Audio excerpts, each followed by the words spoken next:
இயேசுவின் நாமத்தினாலே இந்த பகுதி வாழ் மக்களுக்கு அன்பின் வாழ்த்துக்களை தெரிவித்துக் கொள்கிறோம். இந்த மதிய வேளையில இந்த சத்தமானது உங்களுக்கு எதற்காக என்று சொன்னால், ஒரு அன்பை குறித்து உங்களோடு கூட சொல்ல இருக்கிறோம்.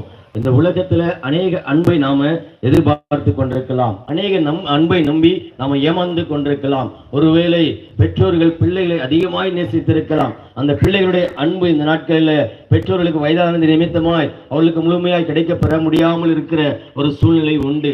அந்த அன்பை நம்பி பிள்ளைகள் எங்களை நேசிப்பார்கள் என்று எதிர்பார்த்து ஏமாற்றப்பட்ட சூழ்நிலையில பெற்றோர்கள் தவிக்கிற ஒரு சூழ்நிலையை நம்ம பார்க்க முடிகிறது.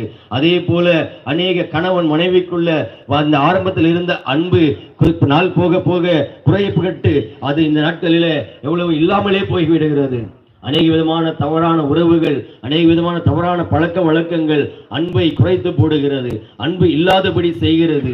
இந்த வேளையில நாங்கள் எதற்காக வந்திருக்கிறோம் என்று சொன்னால், உங்களை நேசிக்கிற ஒரு அன்பு உண்டு.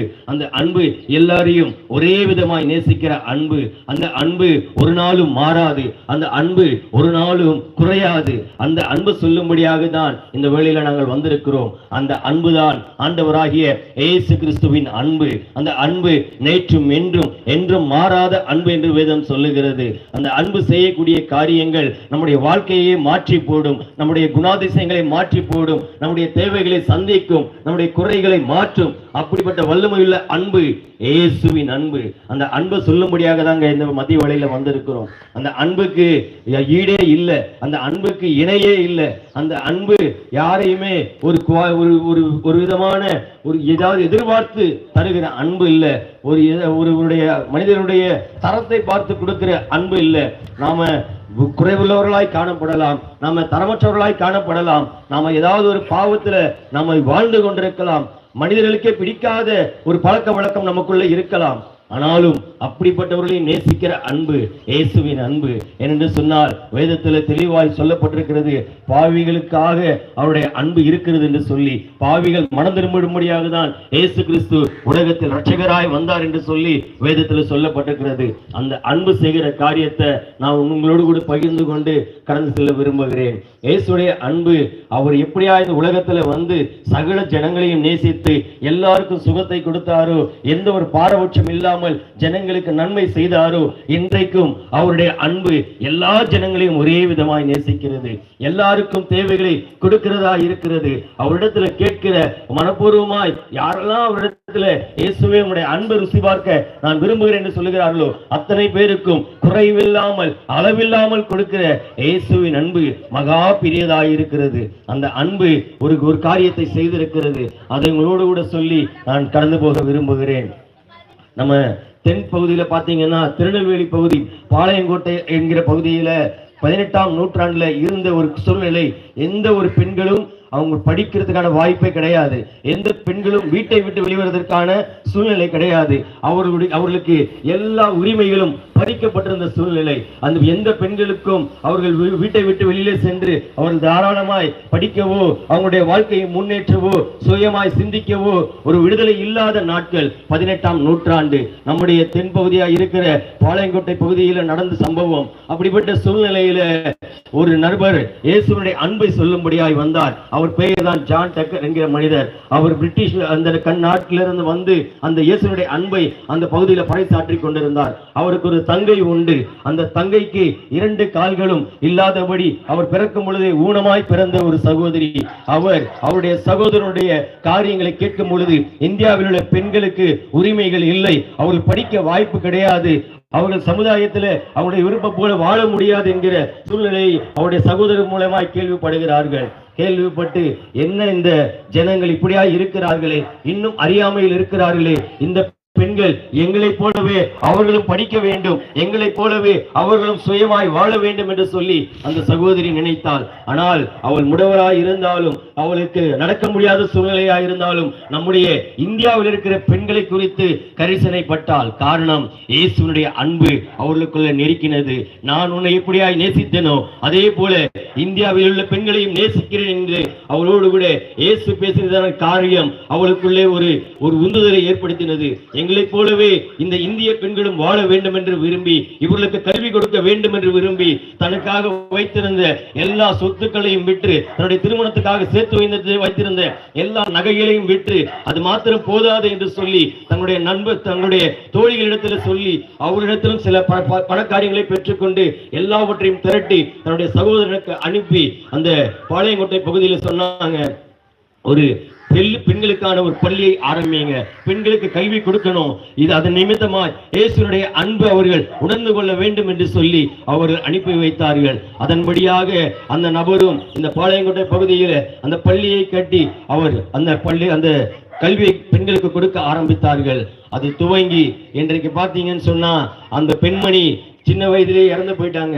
சில காலங்கள் தான் அவங்க தொடர்ந்து அவங்க மரணப்படுக்கையில் இருக்கும் பொழுது கூட அவங்களுடைய பிறந்த நாளுக்கு அவங்க சந்திக்க வந்த நபரிடத்துல சொன்னாங்க, எனக்கு கிஃப்டோ அல்லது ட்ரெஸ்ஸோ வேணாம், உங்களால முடிஞ்சா அந்த பணமா எனக்கு கொடுங்க என்று சொல்லி கேட்டார்கள். எதற்கென்று கேட்கும் பொழுது, இந்தியாவுடைய பெண்கள் இப்ப எங்களை போலவே வாழ வேண்டும், அவர்கள் சுதந்திரமாய் கல்வி அறிவு பெற வேண்டும், அதற்காக அந்த பணம் பயன்படும்.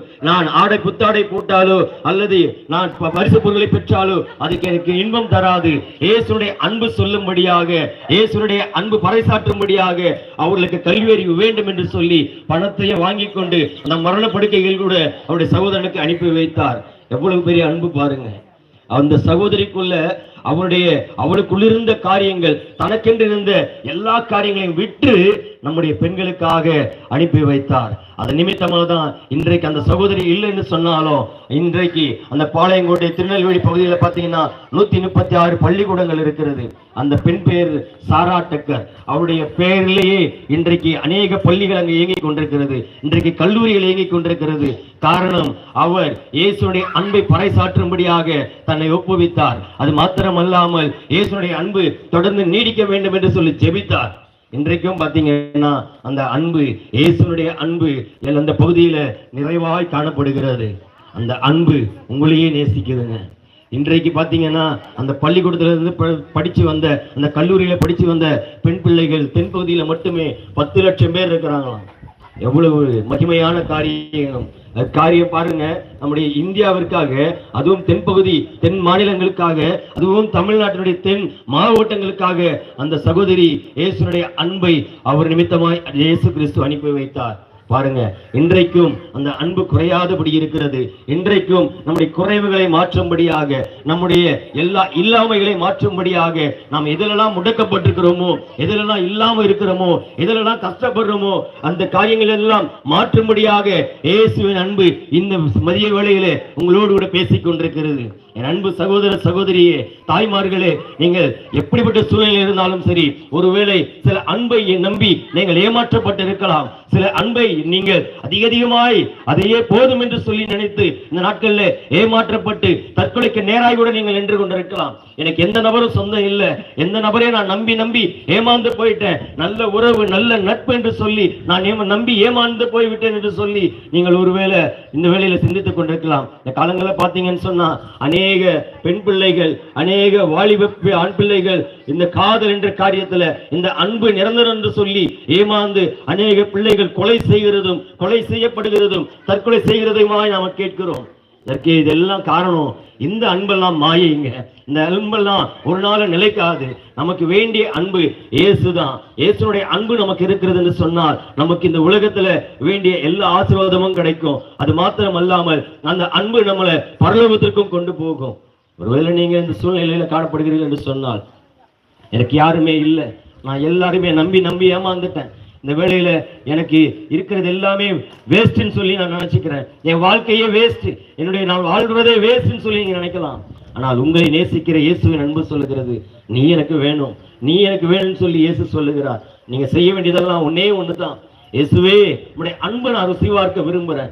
இந்த சகோதரர்கள் சொல்லுகிற உம்முடைய அன்பை நான் ருசிக்கணும்னு நினைக்கிறேன்னு சொல்லி மாத்திரம் கேளுங்க. ஆண்டவர் இயேசுவானவர் உங்களுடைய வாழ்க்கையில தலையிடுவார், உங்களோடு கூட அவர் இடைபடுவார். அவருடைய அன்பு நீங்கள் உணரலாம், அவருடைய அன்பு உங்களை அரவணைக்கும், அவருடைய அன்பு உங்களை நடத்துவதை நீங்கள் உணரலாம். நீங்க அது மாத்திரம் செஞ்சு பாருங்க. இயேசுவே உடைய அன்பு நாங்க எதிர்பார்க்கிறோம், ஆண்டவரே உடைய அன்பு எங்களுக்கு வேணும்னு சொல்லி கேளுங்க.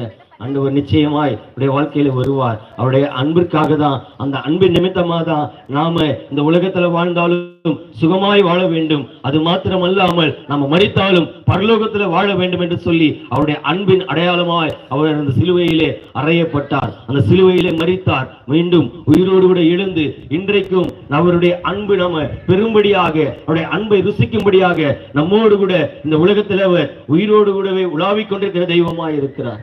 செய்ய வேண்டியதெல்லாம் ஒண்ணுதாங்க. இயேசுவுக்கு இடம் கொடுத்து பாருங்க, அவருடைய அன்பை கேட்டு பாருங்க. நிச்சயமாய் நீங்க அவருடைய அன்பை உணர முடியும், அவருடைய அன்பை நீங்க அனுபவிக்க முடியும். உங்களுக்காக நாங்க ஜெபிக்க போகிறோம். நீங்க ஒருவேளை நீங்க ஜெபிக்கணும், தொடர்ந்து இயேசுடைய அன்புக்குள்ள வர என்ன செய்யணும்னு சொல்லி உங்களுக்கு காரியங்கள் வேண்டும் என்று சொன்னால் உங்களுக்கு ஒரு விலாசம் சொல்லப்படும், சபை குறித்ததான காரியங்கள் சொல்லப்படும். நீங்க அங்க வந்து ஜெபிக்கும் பொழுது உங்களுக்கு மேற்கொண்ட காரியங்கள்